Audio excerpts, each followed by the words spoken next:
Hi, this is A New Nigeria with Wale Oluwade.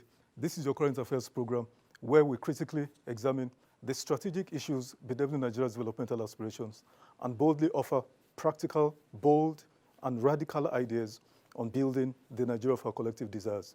On today's episode of the program, I have one of the senior officials of the African Development Bank with me. We'll be examining in details a few of their projects that they have all over Africa, but with specific reference to the ones in Nigeria. How far have they gone in achieving the set out objectives of these projects? And since he's a development economist, I would also seize that opportunity to take his views on the current economic situation in Nigeria. It promises to be exciting and engaging. It's something you don't want to miss. So we'll take this short break, and when we come back, we'll get right into the discussions. Please stay with us.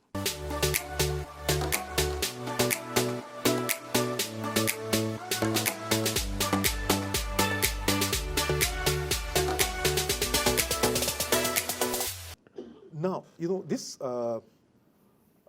Special Agro Industrial Zones, brilliant idea. This is what both the federal and especially the states and the local government, this is what they ought to have been doing, but they haven't done for decades. My worry, and I wanted to ask you, are you concerned, for the success of these 7 zones because of the spate of criminalities going on all over Nigeria? Are you concerned at all?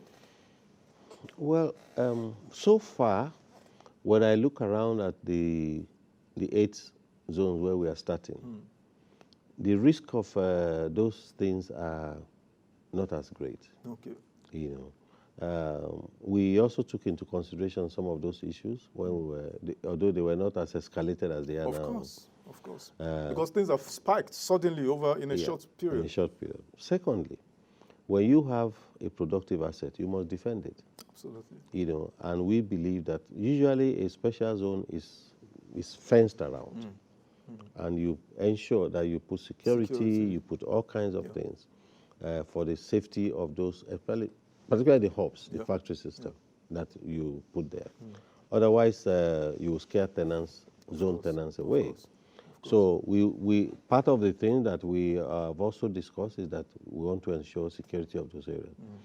The farming area are far more exposed to these issues. But for me, I think that, this is, I haven't verified it. Quite a number of those areas have now been better secured than in the past, although we saw a spike around Abuja and all of that. But I believe that this is something you must secure. If we don't secure them, then it's in our hands. They have to secure them, Prof. Of course, I'm sure in your risk management framework, insurance is part of your consideration and all of that. Also, an issue that bothers me concerning the viability or success of these projects. Provision of infrastructure, critical infrastructure, electricity especially. I noticed in the literature I read aspects of you building solar system. Am I correct? Yeah. So how is that going on? Yeah. So central to all production activity is power.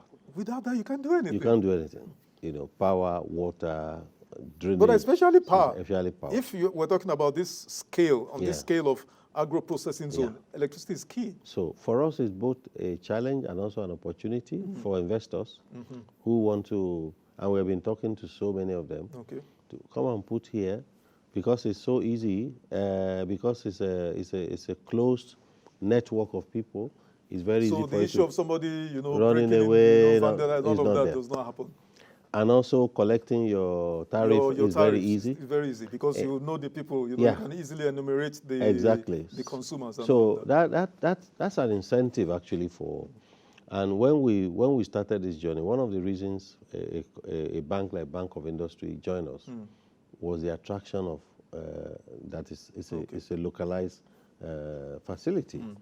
And we actually signed a financial agreement with them to fund every zone tenant to a certain, single-digit interest. We signed the first $1 billion that they're going to be providing. Wow. So it's an attractive $1 billion or billion naira? Dollars. Wow. No, we are thinking big, huh? Wow. No, because when we started, I thought you said what you've raised so far is $540 million. From our side, that's Catalytic Funding. Okay. Wow. For our partners. Yes. You see, it's also what we emphasize as catalytic funding. The slogan for SAPZ is that it's government-enabled, private sector-driven. So I keep, for example, when I kept saying to the sales, look, we bring this. Say we bring $50 million. We don't want an abandoned project. Of course. We don't want you to run it. You have to find a partner who will match that. And in terms of management and the structures, it will be purely private sector managed and run. We look forward to a situation where, for example, you want a DBO, design, build, operate company that has a global reach. Okay. It could be Nigerian, it could be African, it could be partnership. Okay. Why is that? You want company that will bring money to you, and also to ensure that you have networks. You see, one of the big success, in fact, for me, the most important success of a zone is that you have 100% occupancy. It's like building a Hilton hotel, and then week in, week out, you just have 20%. 20%, 30%. You are dead. Occupancy. That's the end of the business. So so when you put global brands, it attracts others. Absolutely. One of our partners that we work with, they built a zone in Gabon. Today they have over 126 companies in that zone. Wow. That zone provides 10% of Gabon's GDP. Wow. 10%. Wow. 10% of 10% of the whole country. Wow. Just after 12 years. Wow. So we've studied this, we've looked at it, it's a solution in plain sight that we have not adopted. But let me go back to this question. I asked you before. Yes. How did we miss it? Well, I think first the model. Sorry, Prof, because this is the you are very correct. This is the global template of nation building that I know of. Yeah. You are a professor of development economics. I am a student of development economics. It's what I've studied. I tell people, I'm a chartered insurer. I have degrees in banking, insurance, and risk management. But economics is something I took upon myself that I must know, because I think, besides breathing, economics is the most important discipline you should understand. Nation building is a bottom-up approach. You have to go back to the grassroots. And it's in two ways, two categories. You attain economic self-sufficiency, meaning you feed yourselves, you clothe yourself, you can take care of your education, take care of your Medicare, through primary, and all of that. Once you've attained that, then you can talk about industrialization. Basic. But in Nigeria, every time a government comes, it's a totally different template they're working on. And I keep wondering, how did you get here? Yeah, because sorry, Prof, you said now Gabon, from one special zone alone, contributing 10% of the entire GDP. Yeah. I can give you more figures. In South Korea, their zones contribute over 60%. 60% of their GDP come from, and you know the GDP of Korea, $36,000. We are 2,000. Imagine. Same with Vietnam. They've also crossed that 60% margin. Taiwan, China, of course, you can't even talk about China. Every country, especially the Asian tigers that took off like a rocket, about the same time with Nigeria. It's the same model. Yeah. Here, I think in the beginning, and I say this with a lot of regret, whenever we adopt a model, we throw it into dysfunction. Things that work elsewhere. They don't work here. When you bring it, somebody will say, I want to do it my way.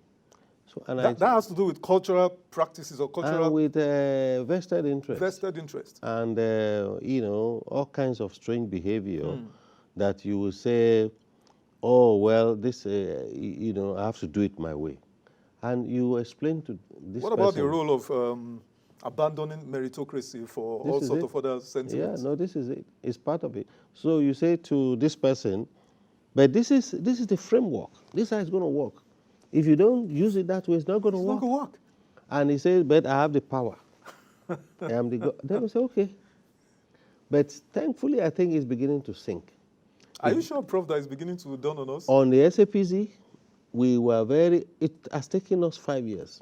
Wow. Yeah, because, I mean, when I read that literature, I thought would have, I was thinking but... No, it's taken 5 years. Because you had to break through these barriers. Yeah, through this barrier, explaining confrontation, fight. Wow. I will not mention names. Wow. What has helped us is we had the greatest supporter in Dr. Akindele, who is always backing, calling this. Of course. If I were not a Nigerian, it would be dead. Wow. That's just the truth. So you took this upon yourself as a personal It's a challenge mission. because of love for country. It's a mission. Wow. It's not a job. Wow. For me, it's a mission. Wow. Great. Prof, let's take this short break again. Then when we come back, we'll stand up and examine a few slides.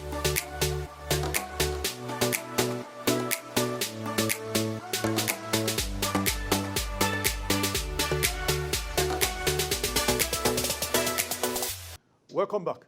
Prof, I thought it was a smart thing for us to examine our current, crisis of the economic crisis we're going through right now. Yeah. So this is just a brief presentation on how Nigerians are killing, in inverted commas, the Naira, restoring the value of our national currency. This is a historical trend in the value of the Naira from 1980s to today. Prof, 1980, the Naira exchange to a dollar, it was 55 kobo to a dollar. And then the fall in value was minimal year on year, 67 kobo, 76. And then it wasn't until 1990 that we actually, it wasn't until 2000 that we crossed the 100 threshold, 100 Naira to a dollar. Yes. And that also continued until 2016 before we crossed 200 to even 305. And then this also dragged for a while. And then suddenly, 2022, 450. Now, 2023, 790. Today, we're talking of over 1,000. This is just a graphical representation of the same thing. Yeah. Now, last week, the CBN governor was at the Senate with the Minister for Finance, and they did a presentation and all of that. And after that, the next day, the newspaper were awash with these screaming headlines. Oh, Nigerians spent 40 billion on foreign education. Okay, Punch says 98 billion, meaning health and education takes 40 billion in 10 years. Then personal travel allowance, another 58 billion, making 98 billion. But in that interview, in that press briefing at the Senate, there was an important aspect that the CBN governor spoke on. But as is usual with us Nigerians, they left that, especially media, they left that and focused on these screaming headlines. Now, what was it that Cardoso said? He said, the CBN does not generate foreign exchange. The central bank is just a manager, just like your banker, my banker. Whatever you put in your bank, that's what the bank will give you when you come to make a withdrawal. Prof, how did we get to the point where practically almost everything else we consume as Nigerians are imported into Nigeria? You've answered the question of why the Naira is what it is. And the CBN governor is right in part, because he is just like a thermometer that is reflecting what the health of the economy is. The economy of a nation it thrives at the factory level, where you can plot all of these things. In fact, as you are looking at it, I was just looking, you could actually map the changes in the Naira value with the destruction of the industrial base. In 1986, when it first jumped to 2 Naira, in fact, people were screaming then. That was structural adjustment program, where almost all our industries began to go down, and it never stopped. Where we got to a point where power outages, lack of input raw materials became very difficult. I was talking initially about our very low export to GDP ratio. Exactly. When you look recently also at the import to GDP, it's extremely very low because we are not importing, we are not investing in capital goods.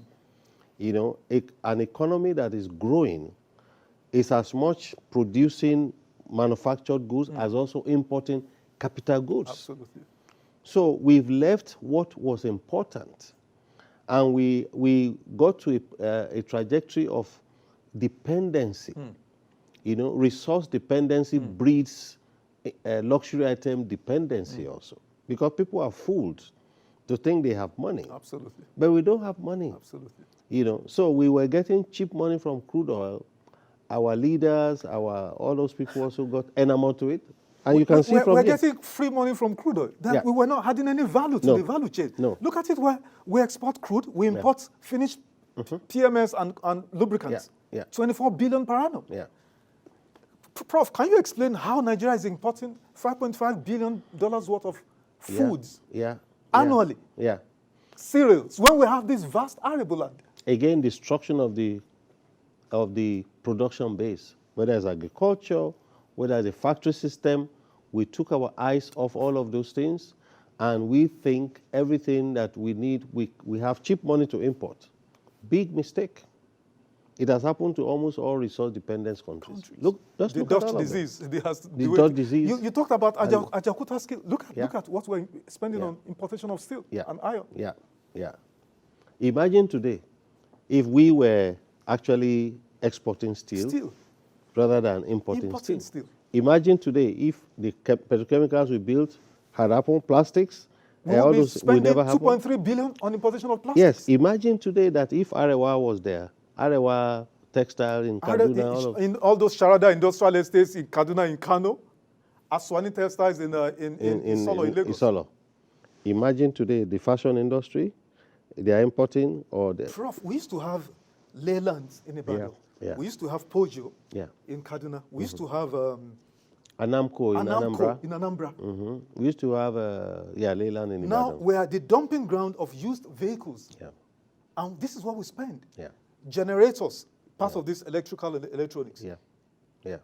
Because 60 to 70% of our electricity, let's say 40 to 50% about it's self-production through generators. And we are the highest contributor to ozone layer depletion in Africa. Yeah. The highest. Yeah. Because of generator fumes and all of that. So this is in fact, you took a production consumption approach, which is the title of a book I did, From Consumption to Production. For many people, it's always about CBN did this, monetary. Exactly. This. What can you do? What can the CBN governor do? Like the CBN is a magician to just do some magic wand. He cannot do anything. So our solution in Nigeria must go back to production, to being real a economy. Production, real economy. Support farms, support companies to produce, support farms, support small, medium enterprises to produce, support value addition. Prof, I mean, it would be remiss of me not to ask you, because you are a first-class academic. How did Nigeria get to the point where all our children are abroad studying? Yeah. We're spending 4 billion annually, 2 billion on education, 2 billion on health, thereabouts. Health, yeah. I did a proposal to the president January 2nd, asking for a 30-minute session to show my ideas on, maybe let's take 10 universities and invest heavily into these 10 universities. Again, make them centers, ideas. Exactly. Make them centers of academic excellence to stop this hemorrhaging of our resources. Because even when our children go, when you and I studied abroad, we came back to Nigeria. We came back. When these ones go, they never come back here. No, they have nothing to come back to. I got a feedback, nicely written letter, response to me that, wonderful, but go and meet the Minister for Education, invariably saying, we don't need your ideas. How do you govern a country that wants to compete with the rest of the world in this manner, Prof? We took our eyes off it. It is the same attitude where we didn't invest in the university system, where we are not properly conceptualizing the role of education. And I think this is really where we missed it. And I believe that everything we have to do now should be structural. Structural in a way that while we are not taking our eyes off the short-term problems, we must build for the future. Long-term, exactly. We must begin to build for the future and enact those values that we had. Exactly. Of creating these microcosms of production areas in every place. On targeted economic sectors to meet specified needs. Yeah. Prof, this is sovereign wealth funds of crude oil countries like Nigeria. They don't spend their money. Norway, for instance, they've accumulated $1.4 trillion in their sovereign wealth fund. You can look at Singapore, Saudi Arabia, the list goes on. Nigeria knew all about, because we joined OPEC 1970 or 71 or thereabouts. So we knew about this. We didn't set up our own sovereign wealth fund until 2011 under Dr. Okonjo-Iweala. And you need to have seen the battle with the governors who said, no, share the money. Some of them are still around, Senator, who said share the money there.